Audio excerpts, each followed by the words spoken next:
I got an email from a customer a few weeks ago asking me about all the gears on a bike. She'd just gotten back into biking and was kind of amazed at how many gears there were. She wasn't really sure what to do with it. Sure enough, I can see what the problem is. We've got a triple on this bike, and as we come back here and look at the rear cassette, we've got 9 gears back here on the rear cassette. So the question is, how do you really shift this? Do you come up to the front and stay on 1 gear here, and then gradually back here make your way up the rounds, going from 1, 2, 3, 4, 5, 6, 7, 8, 9 up to the others? What's the logic behind all this gearing, and why are there so many gears? Let's take a closer look at that and see what we can find out. To understand the concept of gearing, let's talk about gear inches. I don't want to get too technical here, but the origin of gear inches came from the old high-wheeler bikes, which had one big drive wheel in the front. The pedals were connected directly to this wheel. One rotation of the pedals, one rotation of the wheel. The gear inches measures the diameter of this wheel in inches. You can imagine if this is a bigger wheel, it's going to be harder to pedal, smaller wheel, easier. And bigger wheel corresponds to a higher gear, smaller wheel to a lower gear. So what I've done is I've gone back and I've calculated some gear inches. Now, this is based on a Shimano compact double crank set with a 10-speed cassette. I've counted the number of teeth on each of the chain rings in the front, the number of teeth on each of the cogs of the cassette in the back, and then I calculated the gear inches. Now, don't worry for now about how I calculated them. I'm going to show you at the end of this video a great website to go to so you can do this for your bike. But let's just talk about what this means. We're looking at 20 possible gear combinations. Does that mean as a rider that you're going to work your way methodically through each one of them? Say starting at the easiest to pedal gear, 31.1, going to 35 to 40 to 44.2 to 45. You can see you start playing one of these games going all over the place, and that's really kind of maddening. Well, right off the bat, out of these 20 gears, we can actually eliminate 2 of them. And this is one of them right here. We're going to say goodbye to that one, and we're going to say goodbye to that one down there. And the reason for that has to do with how the chain sits relative to these gears. Let me explain what that means. Let's pretend we're just looking right down on a bicycle now. And what you're seeing over here are the 2 chain rings, the inner one and the outer one, and back in the back of the bike is the cassette right here. Now, if you're on your smallest cog here, your smallest chain ring I should say, and your smallest cog here, the chain is at an angle about like that. It's a pretty extreme angle. I mean, as you come into gears here, you can see it's not quite as extreme. Likewise, if you're on the biggest cog in the back and the biggest chain ring here, you're at an extreme angle. Now, because this extreme angle causes a lot of wear, noise, wear to the chain, wear to the teeth on the chain rings, most manufacturers tell you to stay out of it.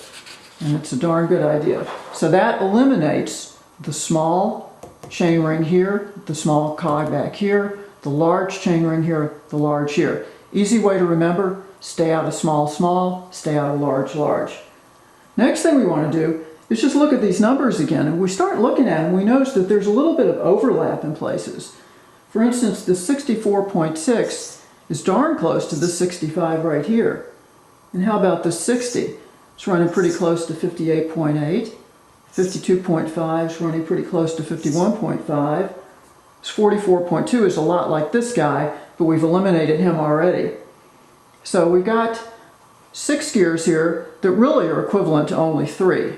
So out of these red ones, we're getting equivalent of about 3 gears. What's left? 1, 2, 3, 4, 5, 6, 7, 8, 9, 10, 11, 12. 15 possible gears out of the 20 that you're given, that you can work with. Why do they give you so many gears? What's the point of that? Well, the point of that is to help you maintain a cadence. Bicyclists are usually spinning at about 90 RPM, 100, 105, 110, depends on your style. And if you can't find the right gear to keep you in that cadence, you sort of feel like, oh, I wish I had a higher gear. Oh, I wish I had a lower gear. Oh, I wish we start going up or downhill so my legs could get back into that rhythm again. These gears really help you get there. You look at this, you sort of now are starting to see a little bit of a shifting pattern that might be evolving. Namely, this looks like a pretty good chunk of gears right here. And frankly, you've got a pretty good chunk of gears going right in this area too. So what you might want to do, we'll say these are really reserved for some pretty serious hills. You might want to play on this part of the small chain ring with these cogs here. And as you move up into the larger chain ring, you can stay in pretty much the same area, reserving these for lower gears for hill climbing. Let me just throw a little bit more confusion into this and bring Shimano into the picture. Now, Shimano makes most of the componentry on the market these days, and they have some pretty strong feelings about gears they'd like you to stay out of. They provided this little drawing ever since they started coming out, I think with 8, 9, all the way up to 10 speed. These again are the chain rings on the front, here are the sprockets on the rear. And what Shimano is saying here is, on a double crankset, this is a double, if you're on that inner chain ring, not only don't they want you to stay out of the smallest cog, they want you to stay out of the one next to it. And if you happen to have a 10-speed crankset, they want you to stay out of all 3 of these. The reason for that is the chain can tend to rub against the cages of the front derailleur. Sometimes you can trim it out, sometimes you can't. If you're on a triple crankset and on the middle chain ring, they're saying stay out of the smallest one and the next smallest one on the back. And if you're on the small one, stay out of these 3 on the back.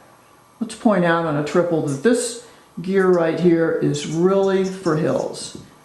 You're not going to be in this much of the time unless you're in a super hilly area. I'd say I'm on this chain ring maybe 1% of the time. Most of the time I'm here, and then it's really as though I'm riding a double. So these are the ones you're going to pay most attention to and be on most of the time when you're on a triple crank. Now stay tuned just a little bit and I will show you how to calculate gear inches. You can make charts like crazy, you can attach them to your handlebars, and you will feel comfortable with gears. This is one of my favorite websites for getting technical information about bicycles, sheldonbrown.com.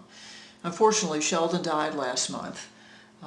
It was a great loss to our industry because he was a real champion of accumulating a lot of technical information about bicycling and sharing it, archiving it. Didn't matter whether you're a beginner or a seasoned pro, there's always something on Sheldon's site that you can learn from. Today we're going to go to the section on gears. And we're going to go to the online gear calculator. This is where you can get all kinds of great information about the gears on your bicycle. Now let me give you an example here. Let's take a look. Let's use a wheel size of, I'll use 650 by 25. We use that on a lot of our bikes. My own crank arm length is 165. We're going to go after gear inches. Let's look at a typical Shimano compact crankset, which has chain rings of 3450. Now if you had 3 chain rings on your bike, you'd fill the 3rd one in there. And you could also put now the sizes of each one of the cogs on the cassette here. Sheldon's also provided some stock cassette sizes, and we'll use that. Let's use the 10-speed 1227 that Shimano uses. Now calculate. Now what it's done is he's given me a gear chart showing me the gear inches of all of these different combinations. So no need to do it by hand, you can do it all right here. And the other nice thing that he's done is he has a nice small version of the chart which you can cut out and tape to your bicycle if you want to keep track of what gear you're in. He has a note here that says this is under construction and the print function doesn't work yet, but it works for me, so it'll probably work for you too. So this is a great place to come and experiment, play around, play with gear inches, play with everything else on the site, sheldonbrown.com.